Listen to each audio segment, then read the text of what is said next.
بسم اللہ الرحمن الرحیم۔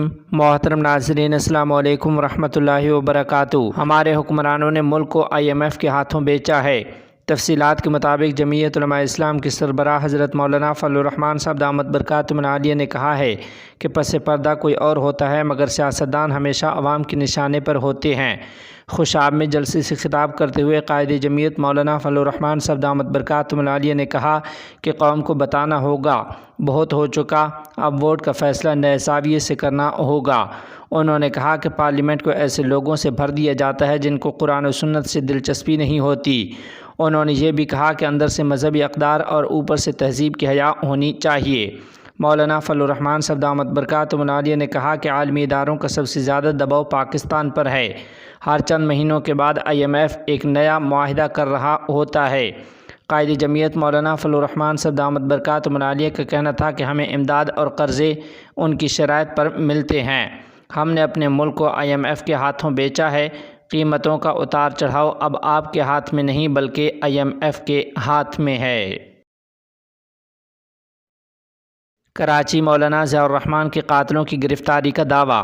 تفصیلات کے مطابق پولیس نے مولانا ضیاء الرحمان شہید کے قتل میں ملوث ملزمان کو گرفتار کرنے کا دعویٰ کیا ہے۔ پولیس ذرائع کا کہنا ہے کہ گلستان جوہر میں مولانا ضیاء الرحمان کی شہادت میں ملوث 4 ملزمان کو گرفتار کر لیا گیا ہے۔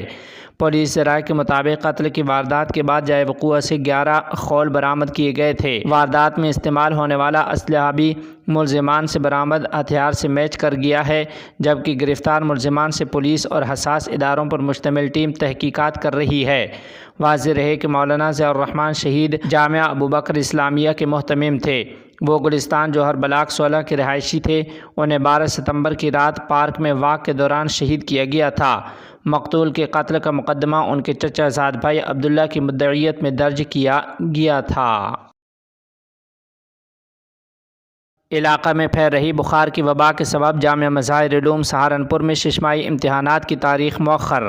تفصیلات کے مطابق حسب معمول مدرسہ مظاہر علوم سہارنپور کے طلباء کے ششماہی امتحانات کی تاریخوں کا اعلان 2 ماہ پہلے کر دیا گیا تھا کہ یہ امتحانات 10 اکتوبر سے لے کر 17 اکتوبر 2023 عیسوی تک ہوں گے، لیکن سہارنپور میں وبائی بخار اور ڈینگی کی وجہ سے طلباء کی ایک بڑی تعداد اس سے متاثر ہے۔ مدرسہ میں اضافی ڈاکٹر کی خدمات حاصل کر کے طلباء کو بھرپور طبی امداد فراہم کی جا رہی ہے، لیکن پھر بھی ابھی یہ وبا کافی زوروں پر ہے۔ اس لیے ششماہی امتحانات کی تاریخیں بڑھا کر 11 نومبر اور 14 نومبر 2023 عیسوی کر دی گئی ہیں۔ شعبہ صحافت کے ذمہ دار مولانا عبداللہ خالد خیر آبادی نے بتایا کہ طلباء کی بیماریوں کے پیش نظر ذمہ داران مدارس نے یہ اہم فیصلہ لیا ہے۔ امتحانات کی تاریخوں کے مؤخر ہونے کی اطلاع باقاعدہ دفتر اہتمام سے مدرسہ کے ناظم حضرت مولانا سید محمد عاقل کے دستخط سے جاری کی گئی ہے، جس میں انہوں نے طلباء سے کہا ہے کہ تعلیم و تعلم میں وہ زیادہ سے زیادہ دلچسپی لیں اور دعاؤں اور استغفار کا خاص اہتمام کریں۔ تحریک طالبان پاکستان کے حامی ہیں، نہ انہیں اسلحہ فراہم کیا۔